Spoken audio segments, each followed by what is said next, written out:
다니엘서 11장은 그냥 읽으면 참 어려운 내용입니다. 쉽지가 않은 장면이죠. 역사이기 때문에 그렇습니다. 그렇지만 피하여 갈 수 없는 본문이니까 차근차근 잘 살펴보면서 오늘 말씀이 우리에게 주시는 교훈이 무엇인지를 함께 생각해 보았으면 좋겠습니다. 남들이 알지 못하는 것을 아는 사람은 행복감을 가집니다. 남들이 모르는 거 나만 아니까. 그러나 남들이 모르는 것을 나만 알고 있는 사람은 행복뿐만 아니라 또 책임도 있게 됩니다. 남들이 보지 못한 것을 본 사람도 같은 위치에 있게 됩니다. 아마 여기에는 물리적인 것만 의미하지 않습니다. 영적인 것도 마찬가지죠. 영적인 것도 남들이 보지 못한 것을 내가 보았다. 그 자랑거리이고 행복한 거지만 동시에 그에 합당한 책임이 있다라고 하는 것입니다. 그러지 않겠습니까? 남들이 이해할 수 없는 영적 진리를 아는 사람은 그만큼 복 있는 사람이지만 동시에 책임을 가진 사람입니다. 믿음의 선진들이 이러하였습니다. 또 예수 믿는 우리들이 그러합니다. 진리를 알고 있는 우리는 참 행복한 사람입니다. 진리를 알지 못하는 사람들을 생각할 때 짠하잖아요. 그러나 우리 진리를 우리는 알고 있으니까 행복합니까? 동시에 진리를 알고 있기 때문에 영혼에 대한 책임도 우리에게 있습니다. 그래서 말씀을 듣는 시간도 참 소중하죠. 왜냐하면 이 말씀을 듣는 것은 진리를 아는 그런 선물이기 때문에 그렇습니다. 그리고 말씀을 들음으로 이 놀라운 선물을 나눠야 될 책임이 있습니다. 그러니까 내가 듣고 나 만족함으로만 끝나는 것이 아니라 나의 삶을 통하여 입술을 통하여서 이 놀라운 사실들을 알려야 되는 책임도 우리에게 있다는 사실입니다. 그런 측면에서 오늘도 우리에게 주시는 주님의 귀한 말씀을 함께 또 듣고 충만한 은혜 가운데 있기를 소망합니다. 다니엘서 우리가 살핀 11장은 10장에 이어지는 말씀입니다. 10장에서 다니엘은 예루살렘에서 일어나고 있는 백성들의 아픔을 보고 그리고 또 바벨론에 남아있는 아직 귀환하지 않는 그리고 앞으로도 귀환할 것 같지 않는 그런 백성들의 모습을 보면서 마음이 아파했습니다. 그래서 금식을 선포합니다. 21일 동안 금식을 선포를 하고 금식 기도를 합니다.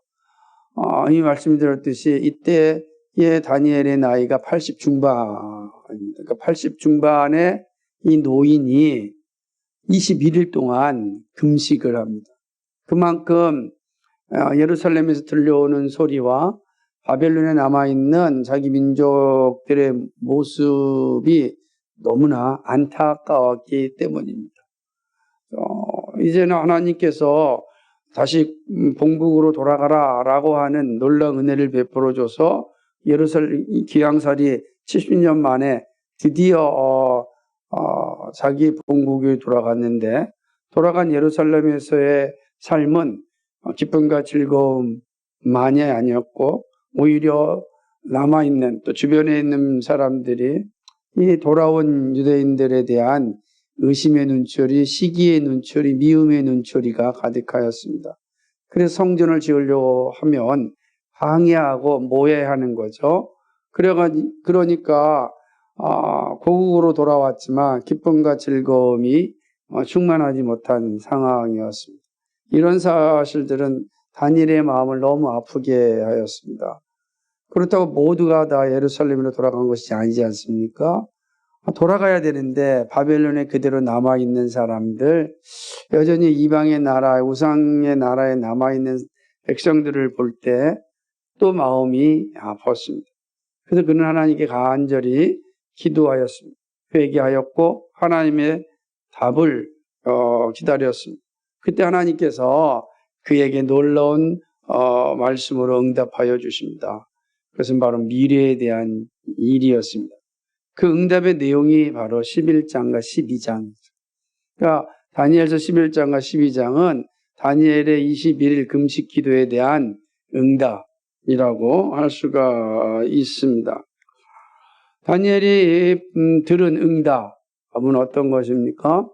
오늘 이제 2절을 보니까 하나님께서 이 다니엘에게 참된 것을 보이겠다 이렇게 이제 말씀하는 거죠. 저는 이 말씀이 되게 중요한 의미를 가지고 있다고 봅니다. 참된 것을 보이리라. 다니엘은 참된 것을 볼 수 있는 믿음의 사람이었습니다. 자, 참된 것을 아무나 볼 수 있는 게 아니라 볼 수 있는 사람만 보는 겁니다. 다니엘은 하나님이 주시는 참된 것을 본 그런 참 귀한 하나님의 사람이라고 할 수가 있습니다. 하나님께서 다니엘에게 보여준 참된 것은 뭐냐? 바사의 새 왕이 일어날 것이다는 것입니다. 그리고 네 번째 왕이 일어날 것인데 그 네 번째 왕은 아주 강력한 세력을 가진 왕이다라고 하는 겁니다. 그리고 강력한 세력을 가진 왕은 또 헬라의 왕을 대적한다 라고 하는 내용들을 이제 쭉 가르치고 있는 것입니다.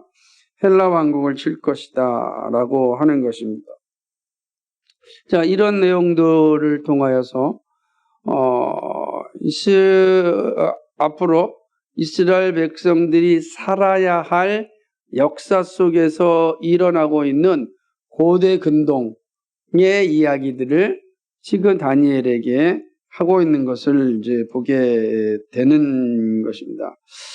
그래서 3절까지 내용을 좀 차근차근 본다면 3절에 보면은 2절에 보게 되면 이제 넷째 세 왕이 있고 넷째는 그들보다 심히 부유할 것이다 그랬어요. 그러니까 바사의 네 왕을 얘기하는데 구체적으로 네 왕이 누구인지는 잘 모르잖아요. 그런데 보면 네 번째는 그들보다 심히 부유할 것이다. 그리고 더 중요한 건 뭐냐면 그가 모든 사람들을 충동하여 헬라 왕국을 칠 것이다 라고 하는 것입니다. 그러니까 이 장면을 볼 때는 그러면 바사, 페르시아 왕 가운데 헬라 제국과 전쟁을 치른 왕은 누구일까? 이렇게 질문하면 이 답이 나올 수가 있습니다. 지금 이 내용은 역사를 이제 고대 근동의 역사를 차례대로 설명해 주고 있습니다. 보여주시는 거죠. 다니엘은 그 역사를 경험하지도 못할 것이고 보지도 못할 것입니다. 그러나 그 역사를 들었습니다. 이 넷째 왕은 누군가? 그는 바로 에스더의 그 남편이었던 아하수에로 왕을 얘기합니다. 왜 그러냐면 아하수에로 왕이 헬라와 전쟁을 치렀기 때문에 그런 것입니다. 헬라와 전쟁을 치른 그 전쟁은 이 살라미스라고 하는 전투입니다. 역사상 정말 유명한 전투예요. 살라미스 전투인데 이 전투에서 이 아하수에로가 패하게 됩니다. 그죠?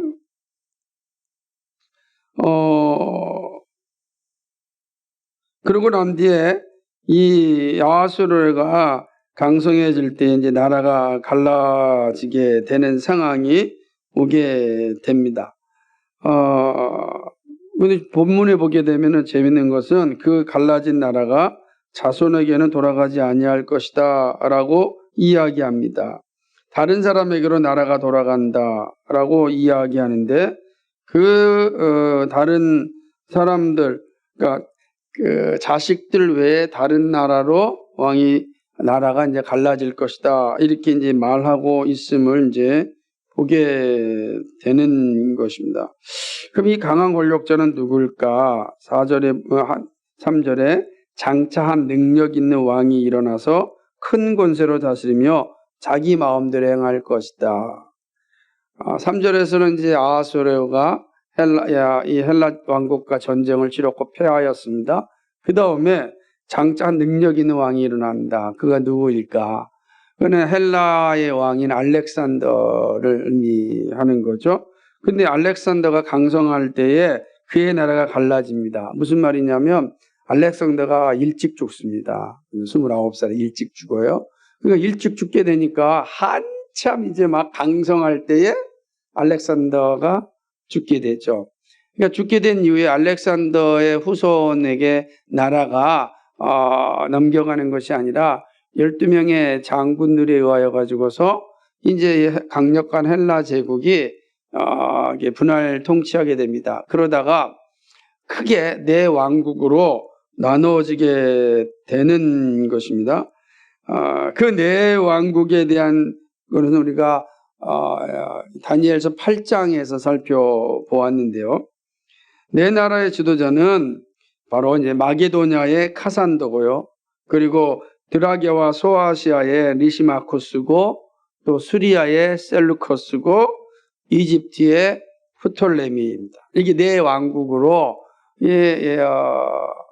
알렉산더 대왕의 헬라 제국이 나뉘게 되는 것을 이제 보게 됩니다. 이 말씀처럼 나누게 되는 거죠. 4절에 보니까 그의 나라가 갈라져 천하 사방에 나누일 것이나 그의 자손에겐 돌아가지 않을 것이다 라고 이야기하는 것입니다.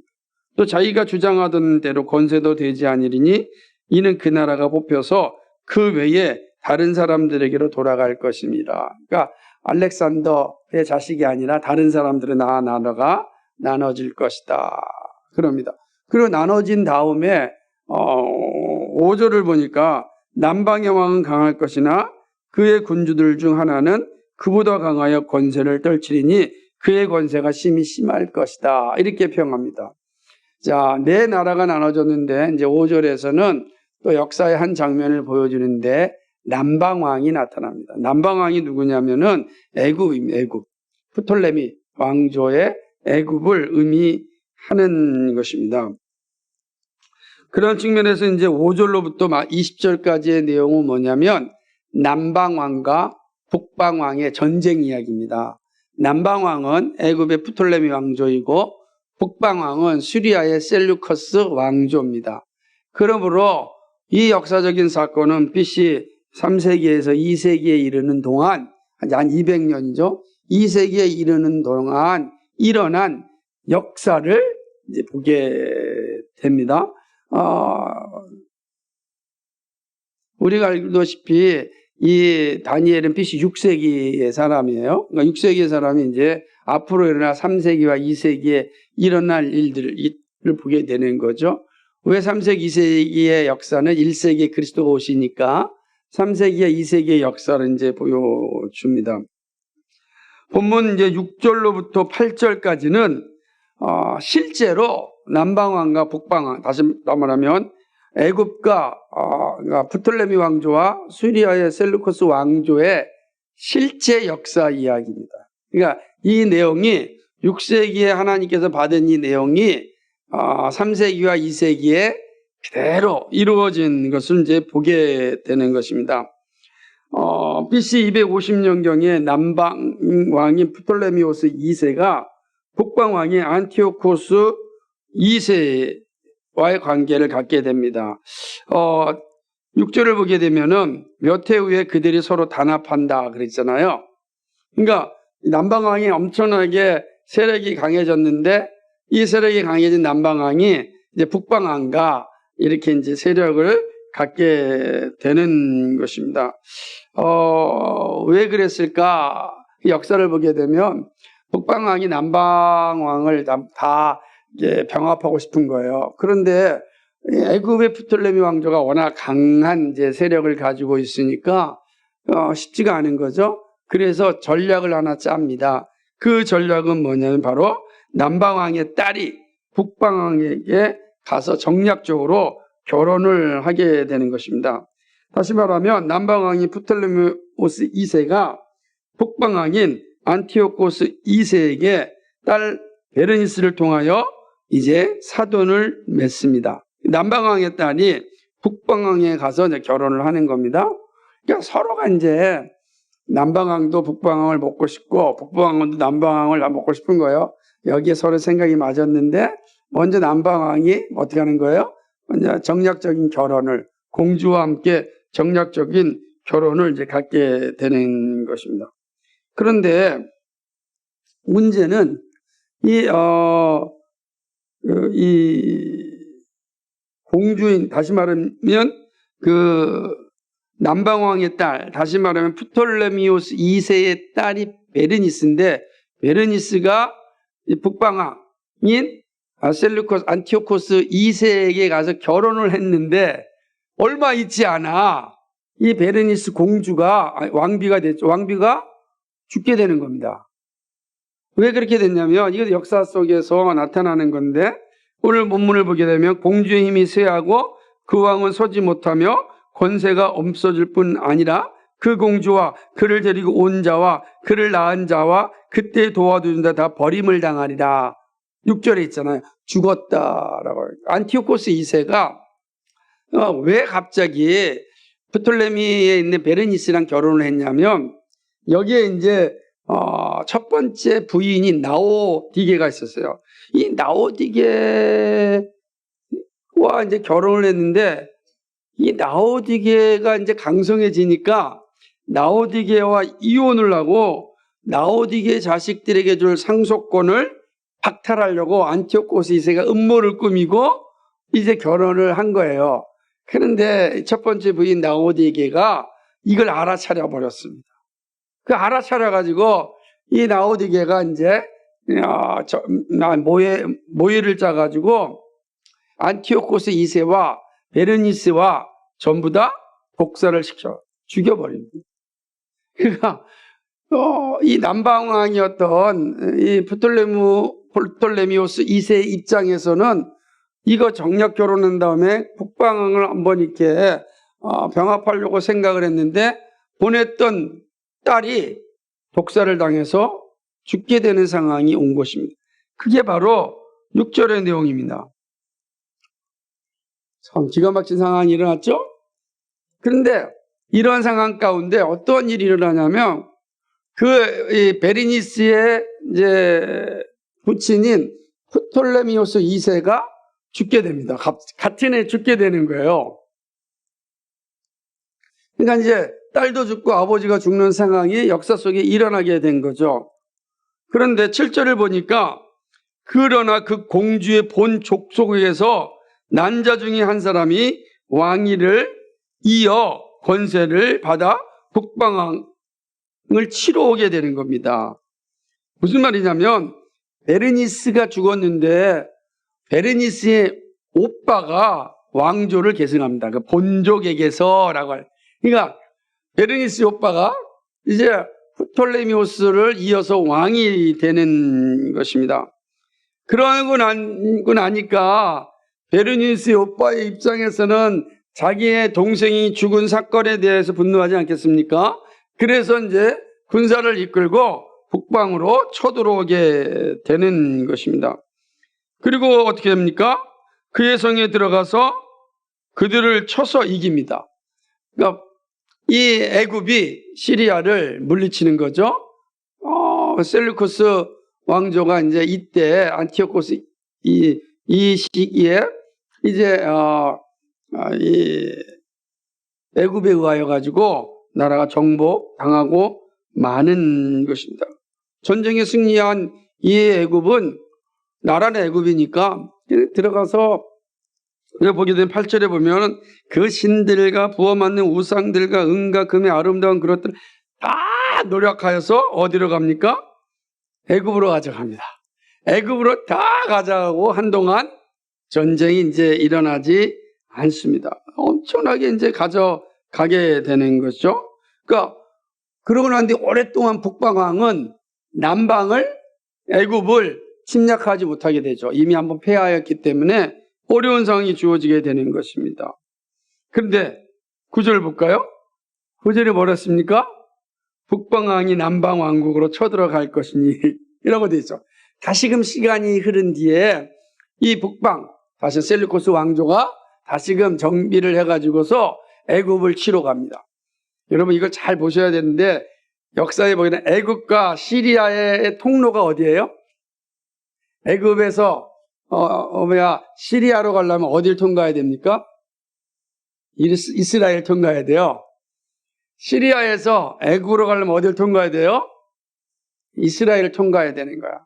그러니까 전쟁은 두 나라에서 하는데 두 나라 사이에 이스라엘이 껴있는 거죠. 이 역사를 보여주는 겁니다. 자, 이런 상황 속에서 되어져 있는 내용을 보게 되는 거죠. 그러니까 북방왕이 이제 더 남방왕을 치려고 하는 것입니다.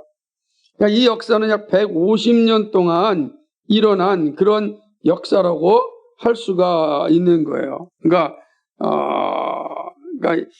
한 150년 동안 이 실리아의 셀루코스 왕조의 이제 7명의 셀루코스 왕이 다스린 역사를 지금 이제 다니엘이 보고 있는 것입니다. 그러니까 그리고 이것은 셀루코스 4세가 암살당하는 시기까지의 기록이라고 할 수가 있는 것입니다. 구조를 보게 되면 북왕국의 셀루코스 칼리니시우스가 이제 BC 240년에 프톨레미를 공격합니다. 다시 말하면 이제 애굽을 공격하려고 쳐들어왔습니다. 그런데 실패합니다. 그리고 다시금 본국으로 돌아가게 되는 것이죠. 그게 구절의 내용입니다. 그러나 10절을 보니까 어떻게 됐습니까? 그의 아들들이 전쟁을 준비를 하게 되는 것입니다. 북방의 두 왕자인 셀루코스 세라우누스와 안티오코스 대제가 이제 전쟁을 준비합니다. 이 왕자가 이제 아버지에 이어서 전쟁을 준비하는 것이죠. 근데 전쟁 가운데 이 세리우누스가 죽게 됩니다. 한 사람이 죽게 되고 누구만 남냐? 안티오쿠스만 살아서 전쟁을 계속합니다. 근데 안티오쿠스가 정말 전쟁을 잘해가지고 이 애굽의 국경 가사 지역까지 가가지고 전쟁을 하죠. 오늘의 가자 이 국경 변방 지역까지 와가지고서 전쟁에서 이제 승리하는 그런 상황이 이르게 되는 것입니다. 그런데 11절에 보니까 어떻게 되죠? 남방왕은 크게 노하여 나와서 북방왕과 싸울 것이다. 이 싸움에 대해서 남방왕, 애굽의 왕이 분노하게 되죠. 이때 이 애굽의 왕이 누구냐면은 프톨레미 필로파토르라고 하는 왕입니다. 이 필로파토르가 이제 전력을 대비해 가지고서 이 북방왕과의 전쟁을 치르게 됩니다. 그리고 대승을 얻게 되는 거죠. 이런 내용이 있죠. 그거 보게 되면은 11절에 뭐라고 얘기하면 큰 무리를 이룰 것이요 그 무리는 그의 손에 넘겨준 바 되리라. 하나님께서 이 셀루코스 왕조 북방 왕이 이제는 남방 왕 애굽에 의하여 패배하였음을 보여주는 것입니다. 그러니까 12절에 보니까 뜻하지 않은 상황 가운데 전쟁에서 승리한 이 남쪽 왕은 그냥 기세가 오른 거죠. 이 전쟁에서 승리하였으니까 기세가 일어서 어떻게 되죠? 그들이 보게 되면 큰 무리를 사로잡은 후에 그의 마음이 스스로 높아져서 수만 명을 엎드려 드릴 것이다. 그러니까 막 어떻게 되냐면 기세가 등등하여서 셀루쿠스를 향하여서 막 전진을 하는 것입니다. 그런데 뭐죠? 그의 세력은 더하지 못할 것이다 라고 하는 것입니다. 큰 승리를 얻었지만 그죠? 그러니까 북쪽 왕국을 침략하였고 그리고 큰 승리를 얻었지만 점령하지 못해요. 그래서 다시금 애굽으로 돌아갔다라는 것이 12절의 내용입니다. 13절은 북방왕은 돌아가서 다시 군대를 전보다 더 많이 준비했다가 몇 해 후에 대군과 많은 물건을 거느리고 오리라 라고 이야기하는 것입니다. 왜 이 말이 뭐냐면은 이 아까 말씀드렸던 프톨레미 왕국의 그 필로파토르가 전쟁에서 승리하여서 거의 이제 북방 이 셀루쿠스 왕국까지 쳐들어갔는데 점령을 못했다 그러지 않습니까? 그 다시 돌아왔어요. 돌아왔는데 이 필로파토르가 어떻게 되냐면 빨리 죽게 됩니다. 근데 필로파토르의 후손이 왕자가 나이가 너무 어려요. 몇 살이냐면 4살이에요. 4살이 왕자가 됩니다. 왕이 됩니다. 그러니까 4살짜리 왕이 됐으니 그 왕이 전쟁을 지휘할 수 있겠습니까? 어렵죠. 그러니까 이 셀루쿠스 입장에서는 기회가 온 거죠. 야, 이게 이제 기회, 저기 전쟁에서 이길 수 있는 기회가 왔다. 그래서 13절에 보니까 북방왕이 군대를 막창 준비합니다. 그리고 이때가 기회다. 우리가 애굽을 점령하자라고 하는 것이 바로 13절의 내용이었습니다. 그러니까 남한국의 왕의 죽음과 견고한 지도자가 없는 상황이 정무로 위기로 작동하였던 것입니다. 그러니까 14절에 보니까 그런데 보면 이때 기회가 딱 온 것을 알았잖아요. 그러니까 이제 남방 애굽을 치자라고 했는데 이 셀루쿠스 입장에서는 혼자 전쟁을 치르면 좀 위험할 수 있으니까 이거 연합군을 만들자. 그게 14절에 보니까 그때 여러 사람이 일어나 남방왕을 칠 것이요 라고 하는데 연합군을 만드는데 13절에 있는 연합군은 누구냐면은 14절에 있는 거죠. 14절에 있는 그 연합군은 마게도니아의 필립 왕이었습니다. 그러니까 마게도니아, 그리스 얘기죠. 우리가 네 나라로 나눠졌다 그랬잖아요. 거기에 마게도니아 필립가 이제 동맹을 맺게 되는 것입니다. 그리고 남한국 내에 또 누가 있었냐면은 이 반란 세력이 있었습니다. 남방을 내 백성 중에서도 포악한 자가 스스로 높아져서 환상을 이리로 할 것이나 할 때 그 내 백성 중에 그죠? 포악한 자 누구냐? 이 반란 세력. 그러니까 아까 이야기했던 그 필로파토르에 대한 반란 세력이 내부에도 있었던 거예요. 그러니까 지금 여러 사람이 애굽을 이게 침략하기 위해 준비를 하는 겁니다. 하나는 셀루코스 왕족, 하나는 마게도니아 필립, 그리고 애굽에 있는 내부 세력과 결탁을 해가지고 이제 애굽을 무너뜨리려고 그렇게 준비를 하는 것입니다. 그러나 어떻게 됐죠? 높아져서 환상을 이루려 할 것이나 그들이 도리어 걸려 넘어졌더라. 오래가지 못하였습니다. 이 연합군이 애굽을 온전히 이기지 못하였다라고 하는 것입니다. 그러니까 사람들이 자신의 생각으로 역사를 이루려고 하였지만 실제로 역사를 이루지 못한 사건을 이제 보여주게 되는 것입니다. 15절을 보게 되면 이제 이 북방왕이 남방왕에 대한 이런 내용들을 갖고 있었지만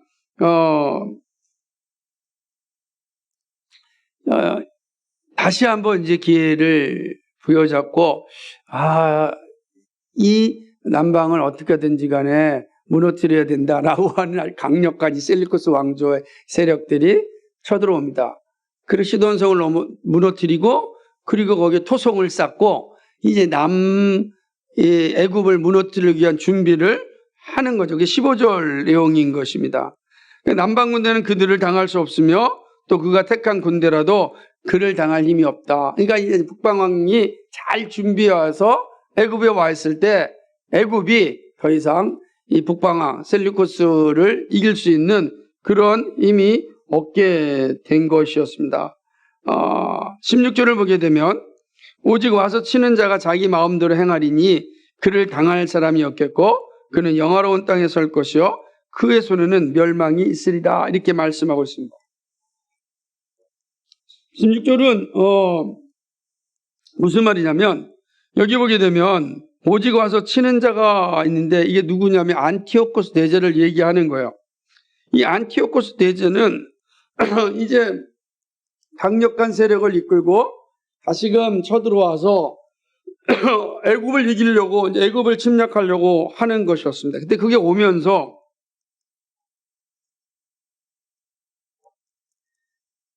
16절에 보면 그는 영화로운 땅에 설 것이요 이렇게 기록하고 있어요. 그 영화로운 땅은 어디겠어요? 영화로운 땅, 영광스러운 땅은 성경에서 얘기할 때는 가나안 땅을 얘기하는 거야. 예루살렘을 얘기하는 겁니다. 그러니까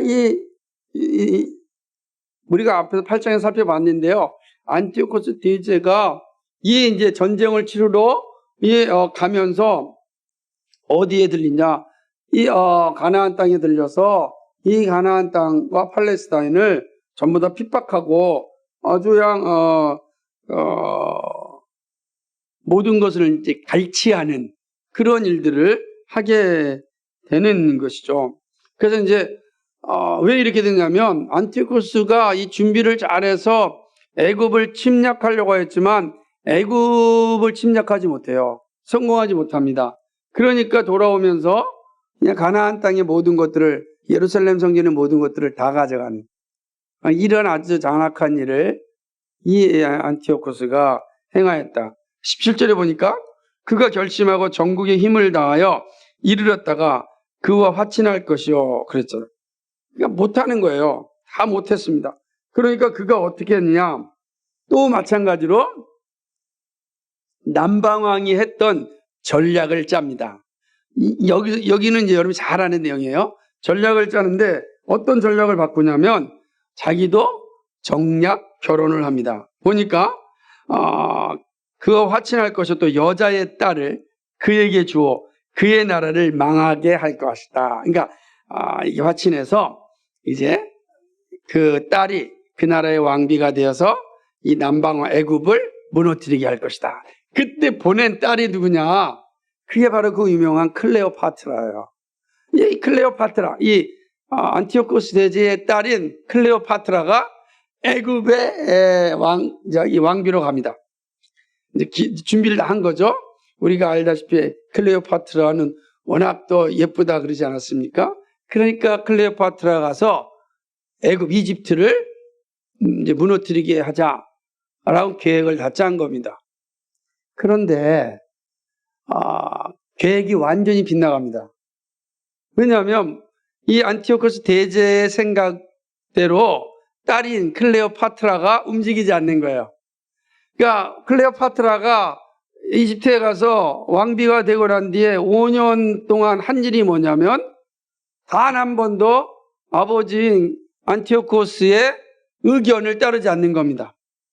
그리고 자기 남편의 의견을 따르는 거예요. 그러니까 목적이 상실된 거죠. 그러니까 클레오파트라가 아버지를 돕지 않고 자기 남편을 돕는 겁니다. 예나 지금이나 어쨌든 여자는 결혼한 남편을 위해 사는 것 같아요. 부모 원장 다 끝나는 것 같아요. 그런 내용을 보는 거예요. 완전히 17절 보면은 그런 예언이 있잖아요. 그의 딸을 그에게 주어 그의 나라를 망하게 하려 할 것이나 뭐 한다고요? 이루지 못하리니 그에게 무익하리라. 이루지 못해요. 그러니까 클레오파트라를 통한 계획도 무산다고 많은 것입니다. 그러고 난 뒤에 이 안티오쿠스 대제는 더 이상 이제 이집트와의 전쟁을 포기합니다. 그리고 이제 자기 나라로 돌아가게 되면서 어떤 일을 하게 되냐면 이제 주변의 나라, 그러니까 이집트가 아니라 지중해에 있는 섬들을 정복하는 일에 힘을 다하는 것이죠. 그리고 자기 나라 옆에 있는 소아시아, 오늘의 튀르키예, 이 소아시아를 자신의 영토로 편입하려고 하였습니다. 하지만 이 일도 실패합니다. 18절이 그 내용인데요. 한번 읽어볼까요? 그 후에 그가 그의 얼굴을 바닷가로 돌려 많이 점령할 것이나, 이제 지중해에 있는 바다의 섬들을 다 점령합니다. 실제로. 그러나 한 장군이 나타나 그의 정복을 그치게 하고 그 수치를 그에게로 돌릴 것이다. 이제는 지중해 많은 섬들을 정복한 다음에 이제 튀르키예를 정복하려고 준비하였는데, 이때에 누가 나타나느냐? 이제 로마가 나타나는 것입니다. 이때에 로마의 루키우스 스키피오, 아사이타쿠스, 어렵죠? 어쨌든 간에 루키우스 스키피오라고 하는 장군이 나타나서 안티오쿠스와 전쟁을 치르고 안티오쿠스를 물리칩니다. 대패를 당합니다. 그러니까 안티오쿠스가 이 로마와의 전쟁에서 패했는데 이 패전이 너무 큰 손실을 얻은 거예요.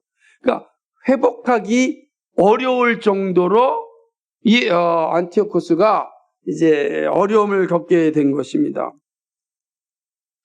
그래서 더 이상 아무것도 하지 못하는 상황이 되어지고 이제는 더 이상 이제 뭐 정복 전쟁을 할 수가 없게 되는 거예요. 20절 읽어볼까요? 그 왕위를 이을 자가 압제자를 그 나라의 아름다운 곳으로 두루 다니게 할 것이나 그는 분노함이나 싸움이 없이 몇 날이 못되어 망할 것이요. 이제 정복 전쟁을 하지 못하고 정말 다 그 어려운 상황 가운데 이르게 되는 것입니다. 맺히만 하다가 그는 죽게 됩니다. 이제 역사 속에서 안티오쿠스 대제, 예를 들면 이스라엘을 그렇게 괴롭혔던 이 안티오쿠스는 이렇게 역사 속에서 쓸쓸히 사라지고 마는 것입니다. 20절은 안티오쿠스가 죽고 그의 후계자가 된 왕인 셀루코스 필로파토르를 얘기합니다. 이 셀루코스 필로파토르는 이 헨리 오도루스라고 하는 사신을 예루살렘으로 보냅니다. 그리고 예루살렘에 있는 성전에 있는 그런 자금들이죠.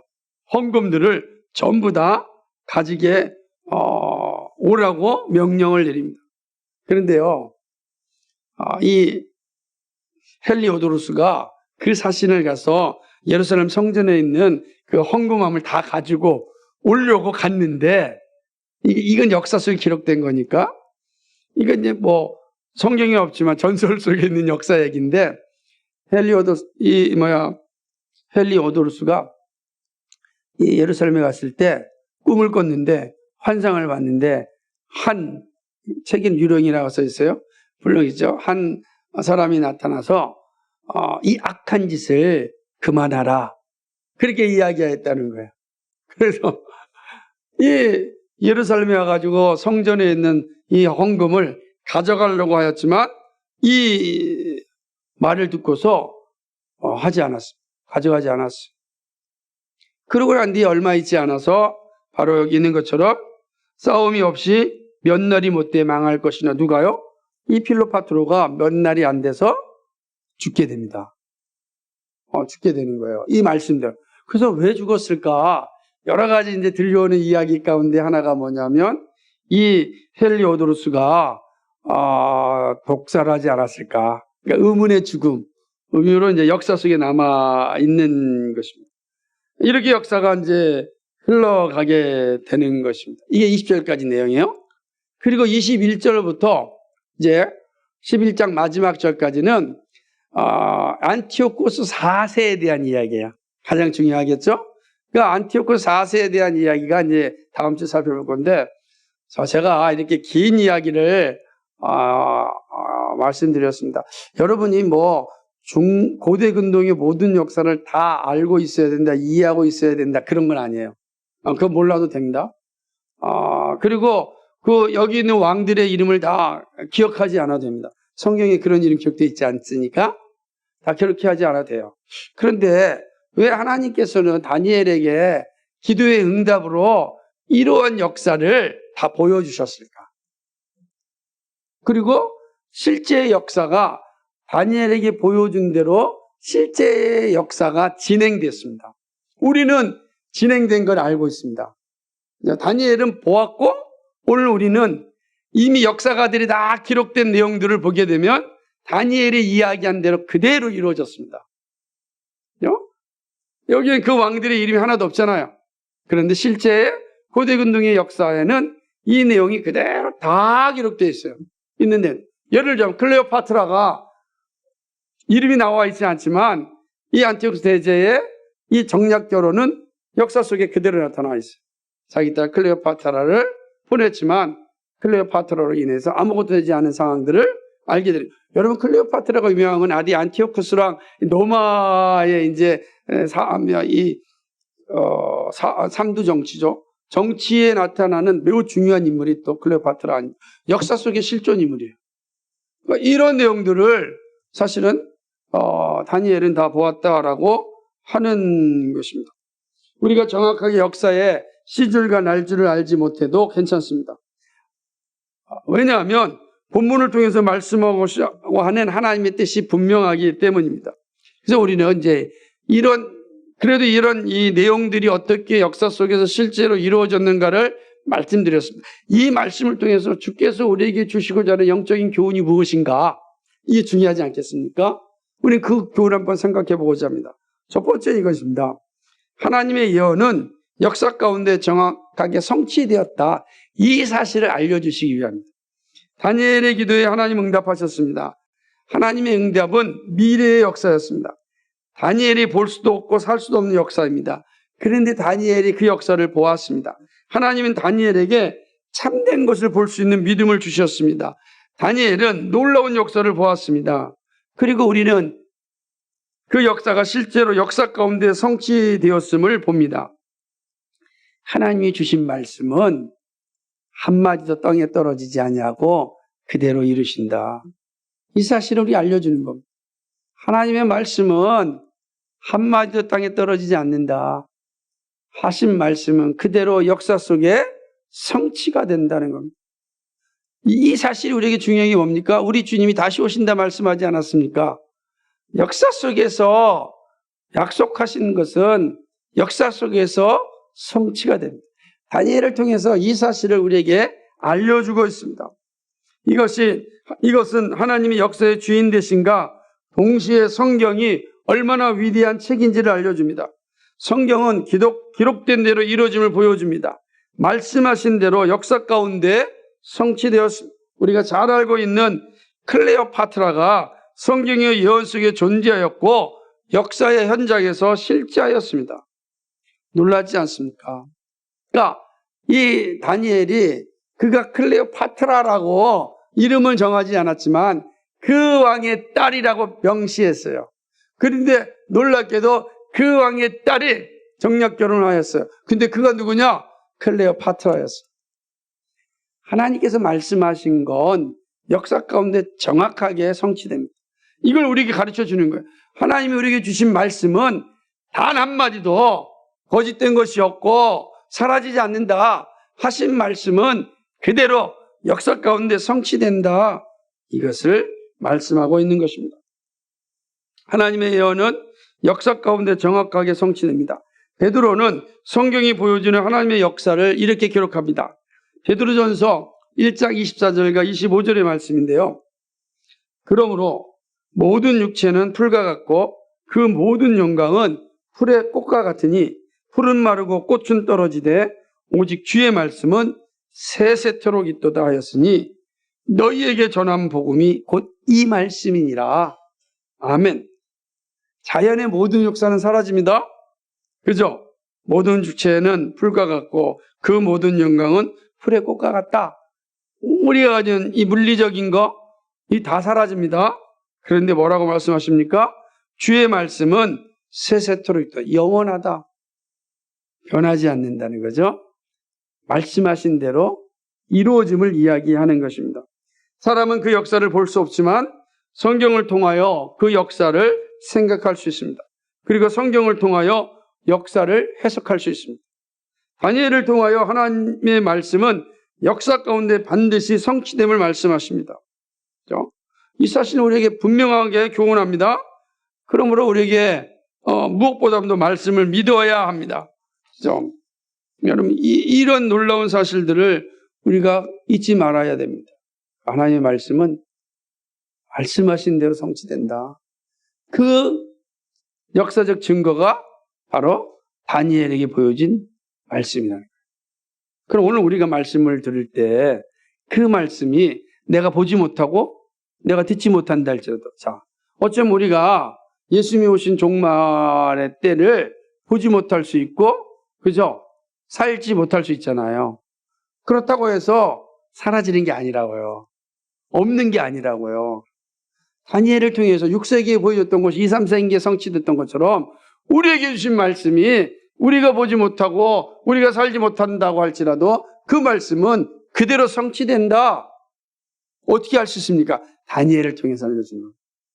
그러므로 하나님께서 이 역사를 통하여 우리에게 말씀을 하나님 반드시 역사 속에서 성취된다. 이 사실을 교훈한 것. 두 번째는요. 세상의 나라들은 하나님의 나라를 이루기 위하여 하나님의 손에 있는 도구다. 이 사실을 가르쳐 주는 거예요. 다니엘을 통하여 보여준 세상 나라들의 모습을 봅니다. 마치 우리와 관계없이 움직이고 있는 역사입니다. 그죠? 이름도 생소하고 나라도 생소합니다. 중동의 역사를 우리가 온전히 이해할 수 없습니다. 이들의 전쟁의 이야기가 지금 우리와 무슨 의미가 있는지 의문이 들 수도 있습니다. 그러지 않아요? 그 전쟁이 지금 나와 무슨 의미가 있어? 그것도 지금 있는 전쟁도 아니고 저 역사 속에 있는 전쟁이 이야기가 나와 무슨 관계가 있느냐 생각할 수 있습니다. 오늘날도 전 세계에 존재하는 나라들의 역사를 아는 사람도 없습니다. 우리는 또 대부분 학교에서 서구 중심의 역사를 배웠습니다. 아시아의 역사를 학교에서 종합적으로 배우지 않습니다. 아주 짧게 넘어가잖아요. 세계사를 공부할 때 아시아의 역사는 짧게 넘어가요. 여러분 중앙아시아의 역사에 대해서 알고 있습니까? 모른단 말이에요. 그런데 고대 근동의 중동의 역사를 아는 것이 무슨 의미가 있겠습니까? 그렇잖아요. 고대 근동의 알지도 못하는 사람 이야기, 클레오파트라가 나랑 무슨 관계가 있습니까? 라고 얼마든지 말할 수 있습니다. 그런데 하나님께서 예루살렘으로 인하여 금식하고 있는 노년의 다니엘에게 예루살렘과 당장은 큰 의미가 없어 보이는 고대 근동의 역사를 보여주셨습니다. 왜 그럴까요? 오늘 우리가 그렇게 생각할 수 있듯이 다니엘도 그렇게 생각할 수 있지 않겠습니까? 지금 다니엘은 당장의 예루살렘의 이야기를 놓고 하나님이 금식 기도하고 목숨 걸고 기도하고 있는데 하나님은 당장의 역사를 보여주지 않고 자기도 보지도 못하고 살지도 못할 앞으로도 그죠? 한 400년 이후에 일어날 역사를 보여주시는 게 그게 무슨 상관입니까 저랑? 이렇게 질문할 수 있지 않겠습니까? 우리도 마찬가지라고 할 수 있는 것입니다. 다니엘이 보았던 역사는 다니엘이 살아가는 역사가 아닙니다. 그런데 왜 그걸 알려주셨을까? 분명한 사실 한 가지입니다. 그것은 세상 나라들은 독립적으로 존재하는 것이 아닙니다. 하나님 나라를 이루기 위하여 하나님의 도구임을 알려주십니다. 그러니까 다니엘을 통하여 오고 오는 모든 하나님의 사람들에게 세상에 있는 모든 나라의 역사는 다 하나님 나라를 위하여 하나님이 사용하시는 도구들이다. 이스라엘은 지금 당장에 성전이 세워지는 것으로 끝나는 것이 아니라 성전이 세워졌다가 앞으로 안티오쿠스 대제에 의해서 아주 그냥 나라가 작살납니다. 그죠? 그리고 로마에 의해서 완전히 파괴됩니다. 이런 역사가 반복될 거잖아요. 그럴 때마다 어떻게 해야 되겠습니까? 하나님께서 미리 다니엘을 통해서 보여준 겁니다. 세상 모든 나라들은 자신들이 독립적으로 존재하는 것 같아도 그러지 않다. 하나님의 주권적인 섭리 가운데 존재한다라는 것을 보여주는 것입니다. 예수님은 오셔서 땅끝까지 복음을 전하라고 하셨습니다. 주님 오실 때까지 복음을 전하라고 하셨습니다. 각 나라와 백성에게 복음을 전하라고 하셨습니다. 온 세상은 함께 붙어 있지 않지만 하나님 나라 안에서는 하나입니다. 세상에 일어나는 모든 것들이 다 하나님의 주권에 있습니다. 하나님 나라를 위해 존재합니다. 하나님 처음과 나중입니다. 역사의 주인이십니다. 세상에서 어떠한 일이 일어나더라도 분명한 것은 하나님의 손이 붙잡고 있다는 사실입니다. 때로는 앞이 캄캄하고 보이지 않는다 하더라도 걱정하지 않아야 되는 이유는 하나님의 주권이 움직이고 있기 때문입니다. 과거와 오늘, 내일이 다 하나님의 주권에 있습니다. 과거도 하나님의 주권 가운데 왔습니다. 자, 다니엘이 지금 뭘 보죠? 미래를 보는 겁니다. 과거와 미래를 하나님이 보여주셨습니다. 다 누구의 손에 있다는 거예요? 하나님의 손에 있다는 거예요. 그럼 오늘은요? 과거도 미래도 하나님의 손에 있다면 오늘은요? 지금 다니엘이 기도하고 있는 오늘은요? 하나님의 손에 있다는 거예요. 걱정하지 말라는 거예요. 하나님의 손에 있다. 미래를 본 다니엘이 오늘도 하나님께서 인도하심에 대한 확신을 갖게 되는 거죠. 이미 그는 과거에 이루어놓은 하나님의 일하심을 보았습니다. 앞으로 일어날 미래 일도 보았습니다. 오늘도 하나님의 일하심을 보는 모든 역사가 다 하나님의 손에 있다. 이 땅의 모든 나라들이 다 하나님의 나라를 위한 도구들이다. 보여주는 거예요. 그러니까 다니엘이 아마 이제 앞에 살펴보겠지만 그 영광 가운데 있는 거죠. 지금 당장은 앞에는 예루살렘 문제 놓고 걱정하고 있는 다니엘에게 하나님 말씀하시는 것은 모든 것은 내가 주관한다. 내가 주관한다. 그렇지만 세 번째 교훈은 모든 역사는 하나님의 역사요, 하나님의 이야기다 라는 것을 말씀합니다. 모든 역사가 하나님의 주권에 따라 움직이는 역사입니다. 그렇죠? 좀 더 쉽게 말하자면 모든 역사는 하나님이 만들어 가시는 이야기입니다. 창조와 타락과 구속과 완성이라는 줄기송에 만들어 가시는 이야기입니다. 자, 한번 이 질문해 보겠습니다. 클레오파트라 이야기가 있기에 성경이 존재합니까? 성경에 기록되었기에 클레오파트라가 존재합니까? 그죠? 모든 역사는 하나님이 말씀하셨기에 존재합니다. 클레오파트라가 태어나기 전에 하나님 역사 속에서 존재할 것을 말씀하셨습니다. 하나님께서 역사를 이뤄가시기 위하여 준비하심입니다. 그러므로 역사는 처음과 나중이 분명합니다. 선분적 역사가 아니라고 할 수 있습니다. 처음이 있고 끝이 있습니다. 그의 목적도 분명합니다. 오늘날 역사를 해체하라고 하는 많은 이 사악한 철학자들의, 역사학자들의 도발이 있습니다. 그래서 사람들이 역사를 우습게 여깁니다. 그러나 역사는 하나님의 구속의 이야기에 결코 해체할 수가 없습니다. 모든 역사는 하나님 나라를 향하여 가고 있습니다. 하나님이 말씀하시고 주권적으로 통치하시면서 마침내 역사의 종점에 이릅니다. 그리고 찬송하리다, 노래할 것입니다. 요한은 이렇게 이야기했습니다. 요한계시록 22장 7절에 보라, 내가 속히 오리니 이 두루마리의 예언의 말씀을 지키는 자는 복이 있으리라 그랬습니다. 사랑하는 여러분, 예언의 말씀, 성경 말씀을 받은 대로 믿고 지키는 자, 복이 있습니다. 왜냐하면 그 말씀은 하나님의 이야기이고 하나님의 역사이고 하나님이 완성하는 그런 역사이기 때문에 오늘 우리는 그 하나님의 이야기 속에 존재하는 것입니다. 그러므로 성경이 말씀하시는 하나님의 이야기를 잘 살피고 믿음으로 순종하여야 합니다. 이런 은혜가 있길 바랍니다. 말씀을 맺습니다.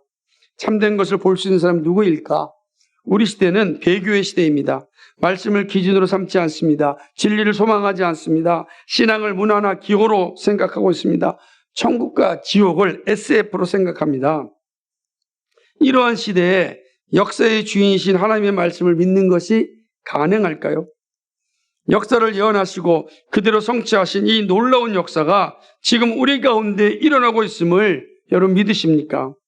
오늘 우리들은 이런 어이없는 질문 앞에 있습니다. 당연한 것을 당연한 것으로 여기지 못하는 시대입니다. 그러므로 참된 것을 볼 수 있는 사람을 찾아보기가 어렵습니다.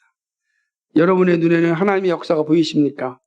세상의 모든 역사가 하나님의 이야기임을 믿으십니까? 나의 역사도 하나님의 주권 가운데 속하였음을 확신하십니까? 이 모든 것에 아멘할 수 있다면 참으로 복 있는 사람입니다. 아멘할 수 있는 것은 나의 지혜가 아니라 하나님의 은혜이기 때문입니다. 그렇죠? 나의 모든 역사가 하나님의 주권 가운데 있습니다. 내가 이해할 수 없는 일이 있다 할지라도 그 모든 역사는 하나님의 주권 속에 존재합니다. 그리고 하나님은 합력하여 선을 이루시는 분입니다.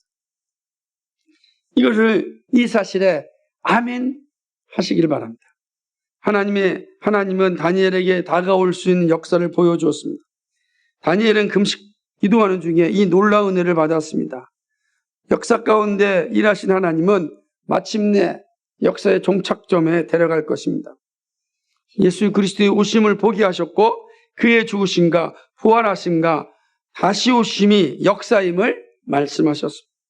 그리고 이 모든 역사는 하나님의 주권으로 성취하였습니다. 다니엘이 보았던 역사는 지금 우리가 보고 기다리는 역사입니다. 그러므로 오늘도 역사 가운데 일하시는 하나님을 온전히 믿고 살아갈 수 있어야 합니다. 지금 잘 보이지 않는 것 같다 할지라도 두려워하지 말아야 합니다. 의심하지 말아야 합니다. 하나님은 역사의 주인이시며 우리를 사랑하시되 끝까지 사랑하시는 분입니다. 그 하나님이 오늘도 우리와 함께 하십니다. 우리를 이끌어 가시고 인도하시고 보호하십니다. 다니엘을 통하여 오늘 이 사실을 우리에게 가르쳐 주시는 겁니다. 그러므로 나의 삶의 역사가 앞이 좀 깜깜합니다. 두려워하지 말라는 거예요. 하나님께서 나를 사랑하시되 끝까지 사랑하십니다. 그리고 하나님의 놀라운 역사는 우리와 함께 하십니다. 약속입니다. 그 약속을 바라보면서 그 영광을 바라보면서 오늘도 믿음의 길을 갈 수 있기를 주님의 이름으로 간절히 축복합니다. 거룩하시고 자비하신 하나님 아버지, 오늘 다니엘서 11장 어렵고 힘든 본문이지만 그러나 말씀을 차례대로 살펴보았습니다. 역사 속에서 일하시는 하나님의 이야기를 살펴보았습니다. 과거와 미래는 오늘을 의미합니다. 과거도 하나님이 인도하셨고 미래도 하나님이 인도하실 것입니다. 그렇다면 오늘 현재도 하나님이 인도하십니다. 우리는 이 사실을 믿고 살아갑니다. 이 놀라운 믿음 가운데 거하며 살아가는 하나님 저희들 되게 하여 주옵소서. 우리 앞에 좀 보이지 않고 캄캄한 것 같이 보인다 할지라도 두려워하지 않고 의심하지 않고 절망하지 않게 하시고 역사의 주인이신 주님을 부여잡고 그 주님의 약속을 끝까지 믿고 나아가는 저희들 되게 하여 주옵소서. 예수 그리스도의 이름 받들어 기도하옵나이다. 아멘.